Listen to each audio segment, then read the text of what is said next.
Така ето лице продължава с адвоката Михаил Екимджиев и генерал Стоян Тонев. Сега обаче искам да ви прочета нещо, което е написано през пролетта на 2001 година, когато по повод 10 годишната от Конституцията на Република България е имало обсъждане в Софийския университет. В тези 10 години основните политически партии неколкократно се редуваха в управлението на страната. Каквито и промени да ставаха вътре в тях, те показваха сравнително еднакъв стил на управление, съчетаващ безотговорност, корупция, некомпетентност и политическа надменност спрямо опозицията. Добрите резултати, каквито разбира се има в представата на хората, остават скрити за тези 4 тежки порока на политическата класа като цяло. Това налага извода, че е необходимо да се промени нещо в самия политически модел. Тук обаче и най-големият парадокс на прехода. Тези, които са овластени да променят политическия модел, са точно тези, заради които той не функционира добре. Политическите партии, политическите сили или тъй наречения политически елит. Попадаме в своеобразна демократична безизходица. Кажете ми сега, как ще излезем от тази безизходица, която е определена преди 12 години? Как ви звучи първо това? Като че ли вчера някого е написал? То очевидно някак си. Едва ли изненада за когото и да било. Няма универсална рецепта, но все пак рискувам да вляза в клишета. Но граждански контрол и граждански натиск, овластяване, обратно овластяване от държавата към хората, които да могат да участват в вземането на решение на всички нива на управление. Законодателно, изпълнителна власт и достъп до един открит и състезателен съдебен процес по всички теми, по всички дела. Ама как този контрол го виждате, който в продължение на толкова години не се осъществявал, а той е залегнал в много нормативни актове, аз съм убеден. Вижте, демокрацията ни, освен че фасадна, това също е клише, тя е инцидентна. Но толкова доколкото сме свикнали да я упражняваме през 2-3 години, когато ни се налага да правим някакви избори, преди месец-два ни наградиха и с един странен референдум. Демокрацията трябва да се упражнява 365 дни в годината, когато годината е високосна 366 и 24 часа в денонощието. Чрез натиск, чрез изискване от страна на хората спрямо техните представители във властта да доказват ежедневно, ежечасно, че работят в обществен интерес, в интерес на тези, които са ги изпратили в властта, в интерес на суверена, който им е делегирал правата да управляват тази държава и тази обществена система. Господин Тонев, това, което каза господин Екимджиев, вижте колко хубаво звучи.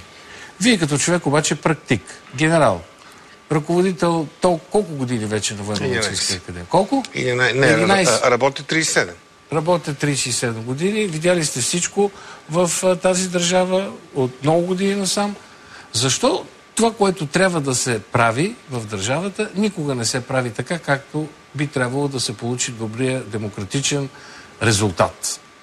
Сега, вие много добре го прочетахте този пасаж, но аз мисля, че ако вземете Олег Константинов да прочетете и БГ ни прави избори, даже нещата ще бъдат по-близки, отколкото този пасаж. А има и нещо друго. И в други периоди има подобни пасажи. Не, мисля, че тук въпросът е следния. Ние копираме. Копираме закон. Копираме правила. И които не са лоши. Но даже за някои от тях ние, понеже ги правим последни, ги направихме по-добри, отколкото в Европа. Нашия проблем е, че не ги спазваме. Тези правила не ги спазваме. Опитваме се чрез контролни органи, независимо какви сте, финансови, на прокуратурата, да накараме хората да спазват правилата. Но това е постфактум. Но защо съпротивата срещу правилата е толкова голяма в България? По две причини. Първата е, че след като никой не ги спазва, що аз да ги спазвам?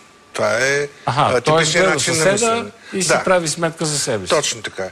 И второто, което е свързано и с още един момент, спазването на правилата кара много хора да изглеждат в очите на другите като глупаци. Ето, например, ако вие сега тръгнете към НДК и но както така сте с костюм и с едно кошченци започнете да събирате фасовете по земята. Да, които са много определени. Да. Или пък, И какво ще кажат хората за мен? Ще кажете, не е добре, момчето. Така иначе добре изглежда, но ето как това се постига. Преди години пътувах с кола 1000 км в Америка. И какво се оказа? Че на всеки, нали, който е в колоната, първо, че тръгна с едни и същи хора и с едни и същи стигнах, т.е.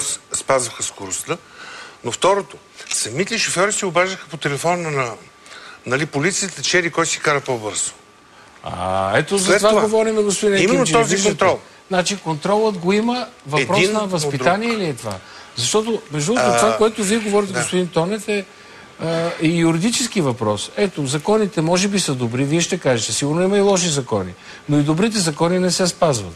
Значи влизаме в една много дълбока тема, която има юридически, етични, народопсихологични недра. Едва ли ще можем да изговорим за 10-15 минути, но разговаряйки с генерал Тонев, вие казахте, гледаме съседа и защо ние да бъдем баламите, като ние спазваме правилата, съседа не ги спазва. Не е толкова важен съседа.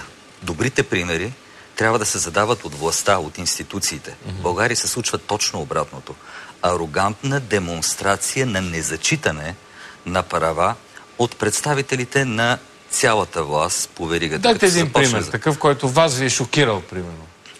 Знаете ли, понеже обичам да говоря за справедливостта, която се олицетворява най-добре в добрите закони и доброто правораздаване, спомняте ли си кой беше първият законопроект, който ГЕРБ внесе за разглеждане още през лятото на 2009 година? Не, да си призная, чисто сърдечно не си спомня. Изменение в закона за нотариусите, което да позволи Искра Фидосова, докато е депутат, да може да бъде едновременно и нотариус.